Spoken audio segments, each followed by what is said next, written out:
Welcome to the year 2000. Just a few months earlier, there was a worldwide panic over the possibility of a global collapse of technology. This widespread computer failure would cause the technology of the world to become defective, affecting the power grid, the banking system, and perhaps even nuclear systems. Doug, everyone here is waiting for the same thing, the stroke of midnight. Survivalists stockpiled food and everyone waited to see what would shut down when the clock struck midnight in the new millennium. Many flights have been canceled here tonight, and that's because of two reasons. First of all, people just didn't buy the ticket. There was a strong lack of clarity of what kind of dangers would be presented by the catastrophe. Would life go on as normal, or would we dive into a computer-induced apocalypse? Every business must take responsibility for making sure it is ready. Any business that approaches the new year armed only with a bottle of champagne and a noisemaker is likely to have a very big hangover on New Year's morning. However, it was quite the opposite. Technology continued to advance and advance at a speed no one could seem to control. While the Y2K scare, as this panic would come to be known, has since become a fascinating tale of mass hysteria and the uncertainty of technology in a tech-reliant world, it did reveal just how vulnerable and ignorant many were to new possible dangers, from the many computer viruses, email scams, internet strangers, to even massive hacking scandals. It was clear we were living in a very new era, and humanity would have to start learning whether it wanted to or not. Technology was here, and it could be very dangerous if a lack of education and precautions were not taken. Computers could be used for everything from socializing with family for the common consumer to government-owned systems that monitored radiation and nuclear weapons. They could do almost everything known. But what if computers weren't the only consumer device that could be used for more malicious purposes?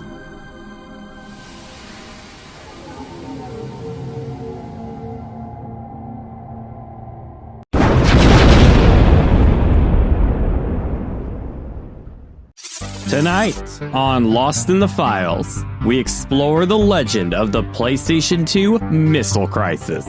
Was the PlayStation really used for weapons of mass destruction? And could something like this happen today?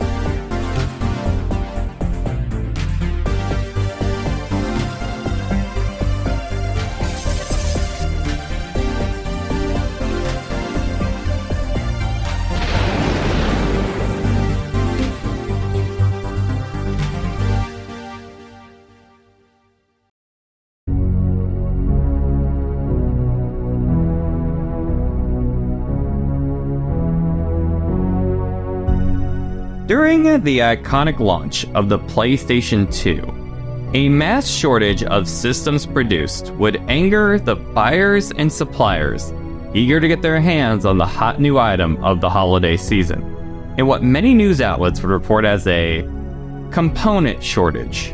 There are waiting lists and tickets just to stand in line and get a chance to buy PlayStation 2. And it's expected to be the biggest consumer launch in history. 15 seconds here. We want to get a countdown from you. Let's go! Let's go! 10! Sony would aim for 500,000 of their systems to hit the shelves in the first weekend on the market, but it was only half of what they had originally anticipated. Why? Many theories started to emerge, from as simple as there were not enough memory cards to go around, to more corrupted intentions. Like with many shortages, consumers would claim that the tech giant had manufactured a shortage in order to maximize the buzz for the new system. These kinds of claims have happened many times throughout history. These people are upset because even after waiting all night, they were unable to get their kids a new version of a game called Dragon Quest. In the U.S., it's mostly Mario that they want. The last Super Mario Bros. 2 was just sold. All this makes me wonder, is the shortage real, or are they holding back supplies to increase the mystique? Coleco denies it, but industry insiders say that's exactly what happened with their Cabbage Patch doll a few years ago. The company shipped fewer dolls to increase the excitement. The reason from Sony was that this shortage was caused by the PlayStation 2's graphics synthesizer. The Nagasaki factory where the chip was created could not keep up with Sony's hopes. Due to a low yield of those graphics synthesizer chips, production was gonna fall quite below Sony's 1 million unit hopes. They changed course, and the tech giant wanted the factory to instead produce 500,000 units. Now, you'd think that reducing half of the production plan would be more doable, right? Well, the newly formed company, SCE Nagasaki Semiconductor, was supposed to keep up with the amount Sony needed.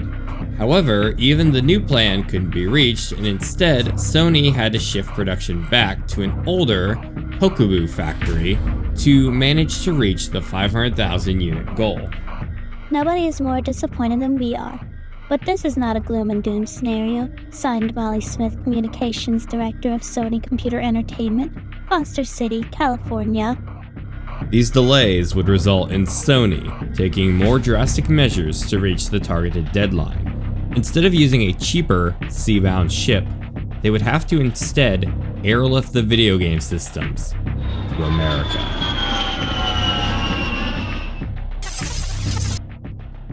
So that was it, right? That was the reason that the PlayStation 2 was barely on the store shelves come the holiday of 2000. Perhaps it was even the reason that in 2003 and 2004, there were further system shortages. At least that was the official story.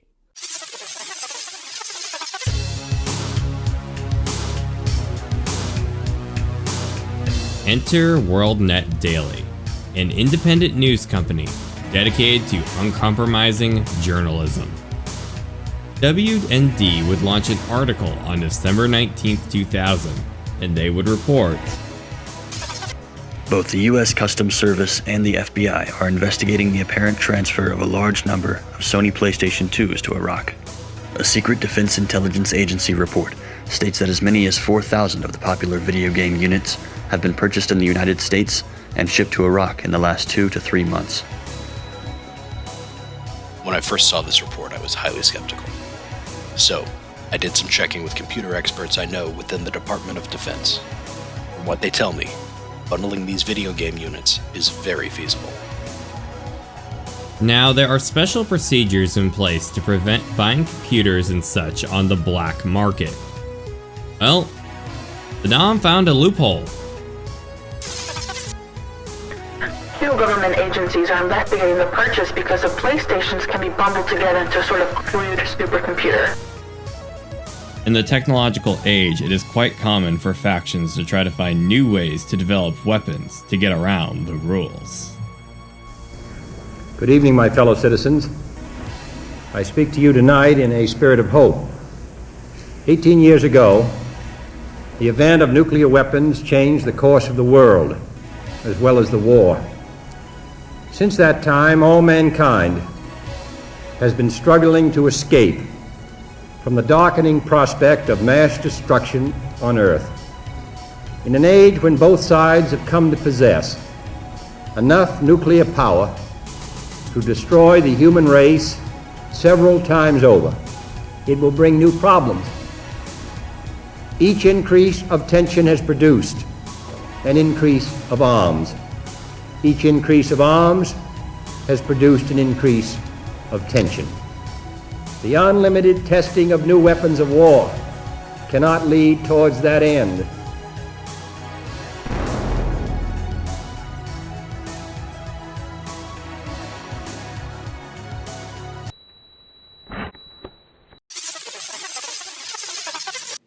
So using a video game system for weapons of mass destruction, I have heard for decades debates on whether or not video games initiate violence or not, but this would definitely take the cake in that argument.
It is true that the PS2 could be used like a PC.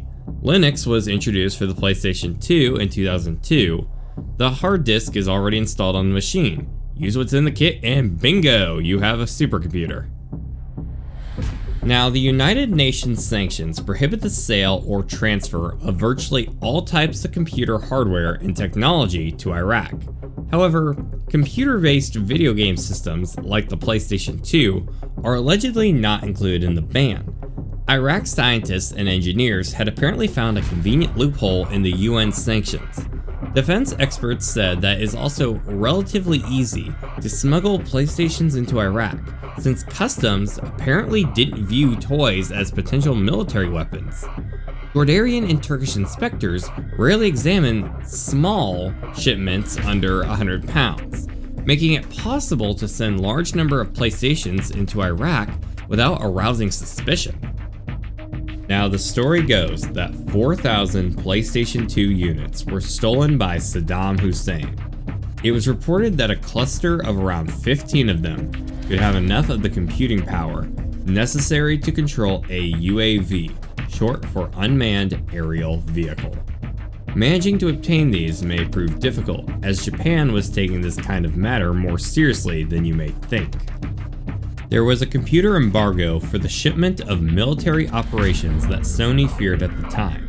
A special license needed to be obtained for the shipment because Japan's foreign exchange and trade law prohibits companies such as Sony wishing to export more than $472 worth of products that can be used for military purposes without it.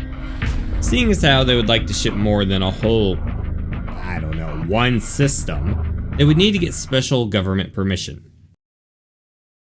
We have mixed feelings, as our efforts to produce a game console of the highest quality resulted in legal restriction. Signed, Sony Kenichi Fukunaga, spokesman of Sony. So this would be difficult, but Sony did manage to obtain permission to export the PlayStation 2 to everywhere except Iran, Iraq, and North Korea. It was reported that Saddam broke the ban.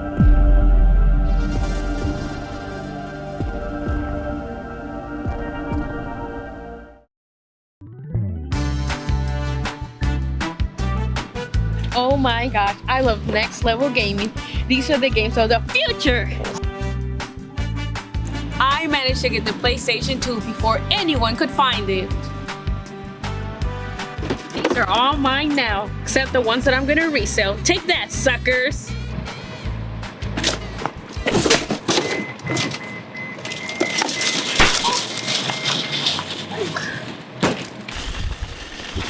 No! I'm just stuck with this stupid GameCube. It's unknown if those 4,000 PlayStation 2s ever existed or not. It would have been pretty hard to pull off this loophole, as Japan was taking this kind of thing seriously after a submarine incident involving a Japanese radar and communications devices intended for civilian use were discovered in a North Korean submarine sunk by South Korea in December 1998. 2 Japanese men were arrested in January on suspicion of smuggling parts for anti-tank rocket launchers to Iran, so Japan's government had become much more wary of common products being used for inappropriate purposes. Saddam also would have had to have the systems re-exported from another country, and using PlayStation 2s as some sort of Frankenstein computer isn't really the most practical thing. Without the 2002 Linux kit, Iraq would have faced a difficult project to turn their PlayStation 2s into a useful supercomputer. More likely, their intent would have been to simply use them as standalone PCs, which they couldn't import due to sanctions. Earlier in 2000, Sony had announced that the PS2 could run Linux, allowing it to be used as a general-purpose computer, although with much more effort required from the user to do so than with their still to come 2002 Linux kit. However, using a video game system to control this sort of thing actually does exist. In 2014, it was reported that the US military had a new toy in the form of the high-energy laser mobile demonstrator. What did they use to control this? An Xbox controller. According to Kotaku, Boeing, which designed the machine, opted for an Xbox controller to guide the weapon because of the soldiers' assumed familiarity with the Xbox controller. In 2010, the US Air Force managed to connect 1,760 PlayStation 3s to build a supercomputer. Another one of the PS3 supercomputers led in the cryptography contest and became, at the time, the 33rd most powerful supercomputer in the world. It was said to be very energy efficient. Even the Wii was used. Scientists from the Idaho National Laboratory teamed up with the engineers from the US military and iRobot to develop novel ways to control military robots. They managed to get the robot to be controlled with a Wii remote. Though a PlayStation 2 supercomputer isn't technically impossible, but the market for PS2, PS3 supercomputers basically crashed in 2010 when Sony disabled the ability for their consoles to run other operating systems such as the before-mentioned Linux. Perhaps the PlayStation superweapons never existed, but that would definitely be for the better. Technology is a strange thing. It can be used for some of the most awful creations, but perhaps even some of the most divine. Take care of yourself. I'm glad this story is likely fake, because I would rather sign a treaty of peace than a declaration of war. Take care. Project Command. Stand by at power transfer. Silence X minus 10, 9, 8, 7, 6, 5, 4, 3, 2, 1, 0.